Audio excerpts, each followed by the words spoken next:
So if you don't want to be making a ton of mistakes and wasting money, this video is for you because I'm sharing 3 mistakes to avoid when starting your event and wedding planning business.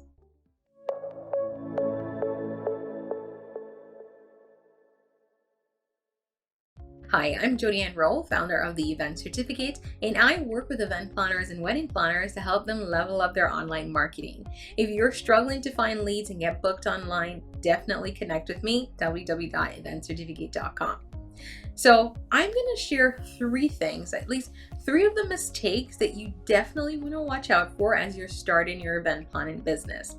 Tip number 1 is that you actually need to spend some time building all your business foundations. And this is a mistake that I find a lot of people make, where they start planning events maybe for their friends and family, and then they decide to start the business, and then they start taking on clients, but they didn't actually do anything to set up their business formally.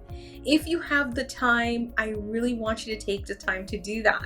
It's important because it helps you to avoid so many mistakes down the road.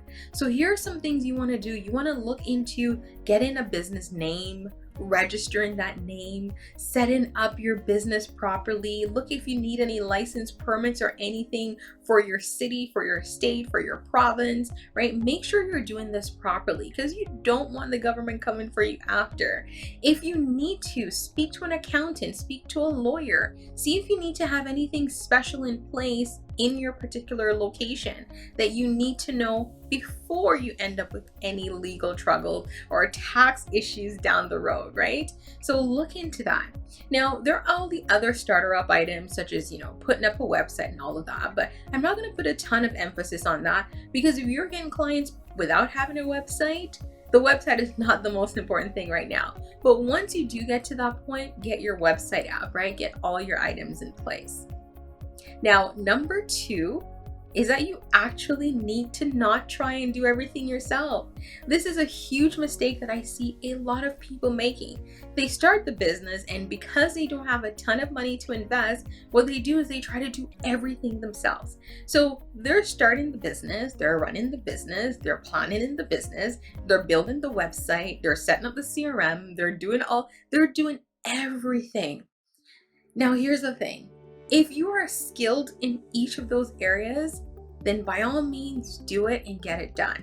But if you're going to have to struggle through, build a website that's not going to be really well done, or set up all these templates, or do your contract on your own, and you're not an expert in that area, take the time and look into making that investment. Because I promise you, taking a couple of hours or even more to struggle through building a website on your own, as opposed to going on a platform like Fiverr or 99 Designs and finding someone to do it for you that you can just pay upfront and get it done well, will save you in the long run. Because ultimately, when you build that crappy website yourself, you're going to end up not getting a lot of traffic, not a lot of clients, and then you end up having to redesign it.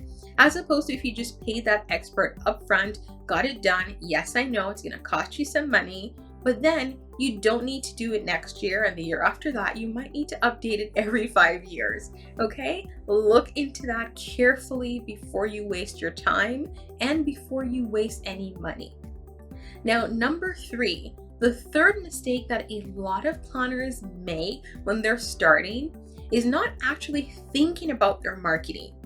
So I know you're an event planner, so all you're probably thinking about is planning events, booking clients, putting on the events, wrapping up the events, getting another event, right? And doing that process on and on again. But a huge part of your business is actually marketing. Because if you're not marketing, you're not going to have any clients. Now, of course, this doesn't go for you if you have a ton of clients waiting to book you, but I know that's not always the case. So when you start your business, while you're thinking about all the equipment that you need and maybe all the supplies you should have on hand, and if you want to get some rentals and you want to build your inventory, you also need to look at the marketing side of it, right? Who are you trying to target? What are they looking for? Where are they located? How can you reach them? What do you need to reach them? What kind of content? Do you need to be posting on Instagram, Facebook? Should you be running Facebook ads? All of that needs to be addressed, and you need to plan for that when you're starting your business. Don't wait until your business has been up for 6 months to a year and you're not getting any bookings, and that's when you're thinking, oh my God, I probably need to do some marketing. That should not be happening down the line. Now, of course, I'm going to link some resources below for you on how you can effectively market your business as an event planner. And of course, if you have any questions, I'm right here, jot them down below. Thanks so much for watching, and don't forget to hit that subscribe button.